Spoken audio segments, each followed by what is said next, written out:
Hi friends, welcome back to our துலாக்ஸ். இன்றைக்கி நம்ம சேனலில் என்ன பார்க்க போகிறோம் அப்படின்னா, இந்த வீடியோ வந்து ரொம்ப எங்களோட ஃபேமிலி வீடியோ அப்படின்ற மாதிரி. குலசாமி கோயில் வந்து திருவிழா. ஸோ வந்து அதுக்காண்டி எங்கள் நாத்துறாங்க வீட்டில் எல்லாருமே வந்திருந்தாங்க. அதை பற்றி தான் அந்த விளாகில் வந்து பார்க்க போகிறோம். நம்ம சேனலுக்கு நீங்கள் தான் ஃபஸ்ட் டைம் பார்க்குறீங்க அப்படின்னா மறக்காமல் சப்ஸ்கிரைப் பண்ணிக்க, கூடவே இருக்க பெல் ஐகானை கிளிக் பண்ணிக்குவாங்க. விளாகை கண்டினியூ பண்ணலாம். மண்டே மார்னிங் தான் வந்து திருவிழா. முதல் நாள் வீடியோ வந்து பார்த்துருப்பீங்க. ஹவுஸ் கிளீனிங் எல்லாம் முடிச்சுட்டு ஈவினிங் வந்து கோயிலுக்கு வந்து போயிருந்தேன் அப்படின்றத. காலையில் எழுந்திரிச்சு என்னடா சமைக்கிறது அப்படின்ற மாதிரி ரொம்ப ஒரு ஆஷ்லேஷனாகவே இருந்தேன். ஏன்னா கேன்டீன் மாதிரி இப்போ பிள்ளைங்களுக்கு வந்து ஸ்கூல்லேயே வந்து லஞ்ச் வந்து ப்ரொவைட் பண்ணுறாங்க. ஏதோ காரம் இல்லாத சாப்பாடாக இருந்துச்சுன்னா கூட கேன்டீனில் வந்து வாங்கிக்கிங்க அப்படின்னு சொல்லி கொடுத்து விட்ருக்கலாம். பட் வந்து அந்த அன்னைக்கு வந்து தக்காளி சாதம் அப்படின்றனால ரித்வின் சாப்பிட்டுக்குவான். பட் வந்து பாப்பா சாப்பிட மாட்டான்றனால தான் சரி லெமன் ரைஸ் உருளைக்கிழங்கு வந்து ரெடி பண்ணிகிட்ருக்கேன். மணியுமே வந்து ஃப்ரைடே டியூட்டிக்கு போனவர். இன்றைக்கி மண்டே தான் ஆக்சுவலாக வந்து டியூட்டிலேருந்தே வருவார். அவரு லாஸ்ட் வந்து ஒரு 2 days ஆயிடுச்சு. இன்றைக்கி வந்தோடனே நம்மளும் வந்து கோயிலுக்கு போயிடுவோம்ல, ஆஃப்டர்நூன் லஞ்சு வந்து தேவைப்படாது அப்படின்னு சொல்லிவிட்டு மார்னிங் பிரேக்ஃபாஸ்ட்டுக்கு மட்டும் ரெடி பண்ணிகிட்ருக்கேன். உருளைக்கிழங்கு லெமன் ரைஸ் அப்படின்னா ரொம்ப விரும்பி சாப்பிட்டுக்குவாங்கன்றனால தான் அதவே வந்து சமைச்சிக்கிட்டு இருக்கேன். லஞ்ச் பேக்லாம் வந்து பேக் பண்ணி வச்சுட்டு பிள்ளைங்களும் வந்து ஸ்கூலுக்கு கிளம்பிட்டாங்க. அந்த அன்னைக்கு வந்து மண்டேன்றனால எப்படி இருந்தாலும் அவனுக்கு ஸ்கேட்டிங் வேறு இருக்கும். ஸோ வந்து 2 கட்டப்பையாக வந்து தூக்கிட்டு போக முடியல அப்படின்றனா சரி குட்றான்னு சொல்லி தான் நான் வாங்கி வச்சுருந்தேன். இன்றைக்கி வந்து ஒரு நாள் மட்டும் நான் ஸ்கூலில் ஃபோன் பண்ணி சொல்லிடுறேன், பாப்பா கூட வந்து 3 o'clock ட்ரிப்புக்கு வந்துடுடா அப்படின்னு சொல்லிட்டு இருந்தேன். தம்பியும் பாப்பாவையும் அனுப்பிவிட்டுட்டு நானும் வந்து ஃப்ரெஷ் ஆகி வந்து ரெடி ஆகிட்டேங்க. மணி தான் இன்னும் வரல. ஸோ வந்து டைம் 11 o'clock இருக்கும். ரெடி ஆகிட்டு மேலே போய் போஸ்ட் ஆஃபீஸில் போட வேண்டியது, அதனால சிஓடி இதெல்லாம் வந்து புக் பண்ணி எல்லாம் ரெடியாக எடுத்து வச்சிடலாம் அப்படின்னு சொல்லி தான் வந்து எடுத்து வச்சுட்டு இருந்தேன். லாஸ்ட் டைம் நம்ம வந்து லாங் மேக்ஸி வந்து ஒரு கலெக்ஷன் ஷார்ட்ஸ் வீடியோவில் வந்து போட்டிருந்தேன். சூப்பரான ரெஸ்பான்ஸ் கொடுத்து கலெக்ஷன்ஸ் ஆக்சுவலாக உண்மையாக முடிஞ்சிருச்சுங்க. எல்லுலலாம் ஜஸ்ட் ஒவ்வொரு கலர்ஸ் அப்படி தான் வந்து அவைலபிளே போயிட்டுருக்கு.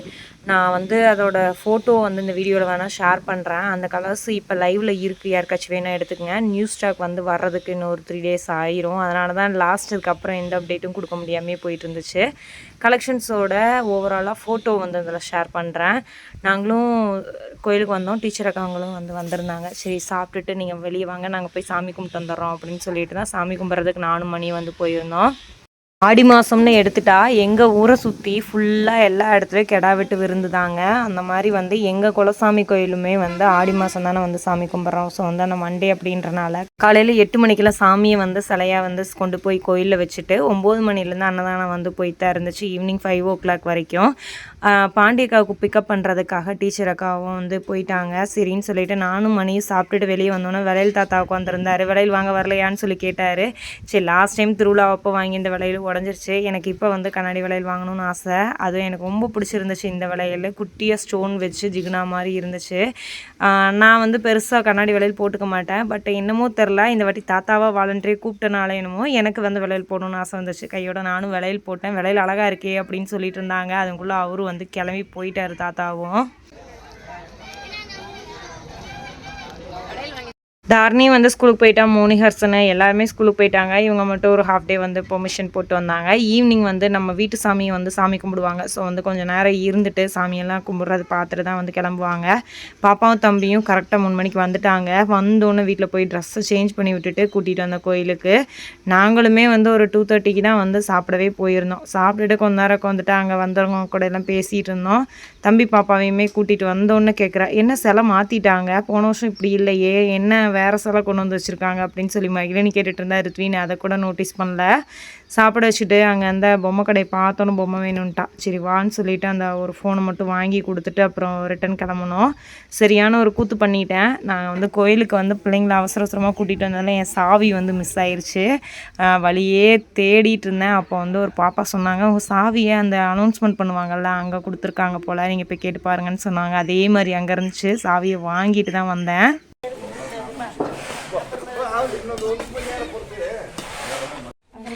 எல்லா வேலையும் முடிக்கிட்டே அவனும் போவா போயிட்டு 1 மணி நேரம் கழிச்சு வருவான். இப்போ போய் வைக்கிறேன். நான் தானே தலை வலிக்குது. நான் தானே தலை வலிக்குது.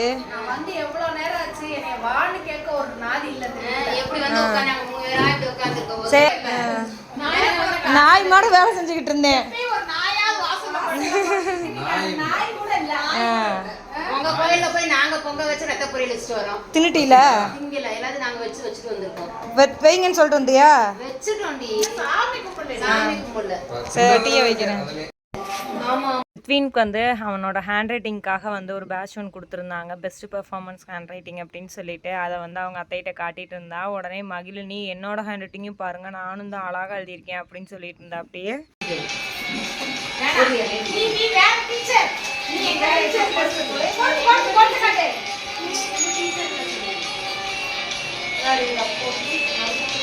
மகிழினியும் 2-3 நாளாக சௌரி முடி வச்சுட்டு வந்து முடி வளர்ந்துருச்சு அப்படின்னு சொல்லிகிட்டே இருந்தா. அவங்க அத்தையவங்கெல்லாம் வந்தவுடனே வந்து தலசி விடுங்க, எனக்கு சௌரி முடி வச்சு விடுங்கன்னு சொன்னனால அந்த மேக்கப் செட்லாம் எடுத்து வச்சு போட்டுட்டு மேக்கப் பண்ணி விட்டுட்ருக்காங்க. வாங்கி தரேன் பாப்பா. இங்கே பாரு, எங்க இங்கே பாரு,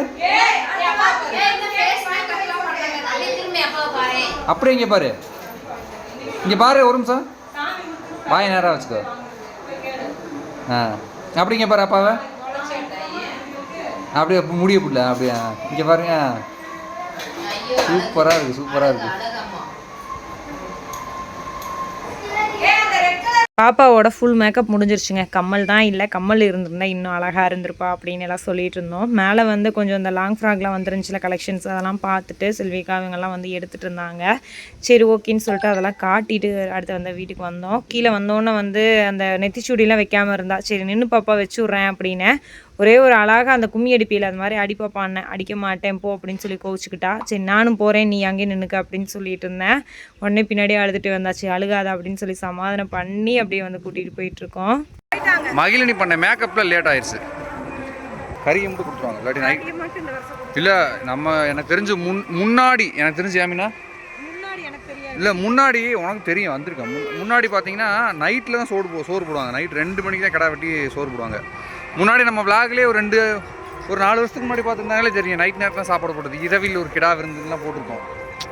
அது மட்டும் நடந்துட்டு இருந்துச்சு. இப்போ காலப்போக்கில் எல்லாம் மாறிட்டே வருது. இந்த வருஷம் மட்டும்தான் இப்படி இருந்தாலும் நான் சின்ன பிள்ளையில இருக்கும்போது நைட் 2 மணிக்கு போடுவாங்க. இப்போ அது ஒரு 7-8 மணி ஆச்சு. இப்போ அதை விட முன்னாடி ஆகுது. ஆமாம், காலங்கள் போகுதுல.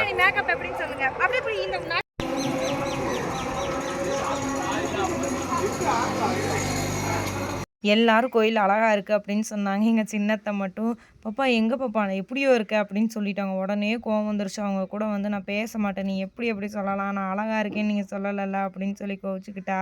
சாமி கும்பிட்றதுக்கு எல்லாமே எடுத்து வச்சாச்சு. டைம் அப்போயே வந்து ஒரு 7 o'clock ஆயிடுச்சு. ரொம்ப லேட் ஆயிரும் அப்படின்றனால டீச்சருக்கா அவங்க பாண்டிகா ராஜதிகா இவங்கெல்லாம் வந்து அங்கே பொங்கல்லாம் மட்டும் கொடுத்தாங்க. பொங்கல் அது கூட ரத்த பொரியல் மட்டும் கொஞ்சம் கொடுத்துருந்தாங்க. அதை மட்டும் சாப்பிட்டுட்டு அப்புறம் அப்படி நாங்கள் ஊருக்கு கிளம்புறோம் அப்படின்னு சொல்லிட்டாங்க. ஆக்சுவலாக இந்த வருஷம் கிடா வெட்டி அங்கேயே வந்து விருந்து எப்பயும் வைப்பாங்க. இந்த வருஷம் வந்து வைக்கலை. ரீசன் வந்து கொஞ்சம் இடம் இல்லை. பக்கத்துலேயும் வந்து ஒருத்தவங்க இறந்துட்டாங்க. அது வந்து வருஷம் ஆகணும் அப்படின்னு சொல்லிட்டாங்க. அதனால தான் அந்த வீட்டை வந்து பண்ண முடியல. அதனால் வந்து மட்டனை மட்டும் வந்து ஷேர் பண்ணிக்கிட்டாங்க. எத்தனை பேர் வரியோ அத்தனை தலைக்கட்டுக்கு வந்து வெட்டி அந்த கறியை வந்து ஷேர் பண்ணிக்கிட்டாங்க. வந்ததுக்கப்புறம் நைட்டு வந்து சமைச்சு நம்ம வீட்டில் சாப்பிட்ற மாதிரி. கண்மணியுமே வரல. ராஜாத்தையும் கொஞ்சம் சீக்கிரமாக வந்துட்டு அப்படியே போய் பிள்ளைங்க வேறு ஃபோன் பண்ணிகிட்டே இருக்கு, நான் சமைக்கணும் அப்படின்னு சொல்லிட்டு அப்படி இன்னும் கொஞ்சம் நேரம் வெயிட் பண்ணிங்கன்னா சாப்பாடு ஆயிரும், கையோட நீ எடுத்துகிட்டு கூட போவியாம்மா, மணி கொண்டு வந்து விட சொல்கிறேன் அப்படின்னு. இல்லை ரொம்ப நேரம் ஆயிடுச்சு, நான் கிளம்புறேன் அப்படின்னு சொல்லிட்டு தான் எல்லாருமே வந்து கிளம்பிட்டாங்க. பாய் மகிழினி பாய். அப்படியே கயல் கண்மணியில் பார்த்து போய் இங்கே பாரு முடி எனக்கு எவ்வளோ வளர்ந்துருச்சுன்னு காட்டிட்டு வா.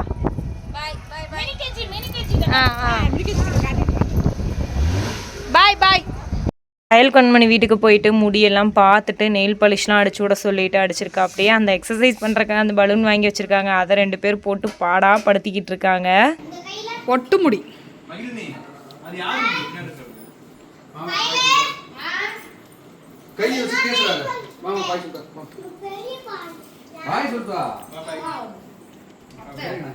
வீட்டுக்கு வந்தோடனே அரை தூக்கத்துக்கு ஆகிட்டா. அப்படியே கையோட மேக்கப்லாம் களைச்சி விட்டுட்டு சாப்பாடு ரெடியாக இருந்துச்சு. கையோட சாப்பாடே ஊட்டி விட்டு தூங்க வச்சுட்டேன். ஓகே ஃப்ரெண்ட்ஸ், இந்த வீடியோ வந்து நான் இதோட எண்ட் பண்ணிக்கிறேன். இந்த வீடியோ வந்து உங்களுக்கு பிடிச்சிருக்குன்னு சொல்கிறேன். பிடிச்சிருந்தா லைக் பண்ணுங்கள், ஷேர் பண்ணுங்கள், கமெண்ட் பண்ணுங்கள். மறக்காம நம்ம சேனலை சப்ஸ்கிரைப் பண்ணிக்கங்க. நாளைக்கு வேறு ஒரு இன்ட்ரெஸ்டிங்காக வீடியோவில் பார்க்கலாம். பாய்.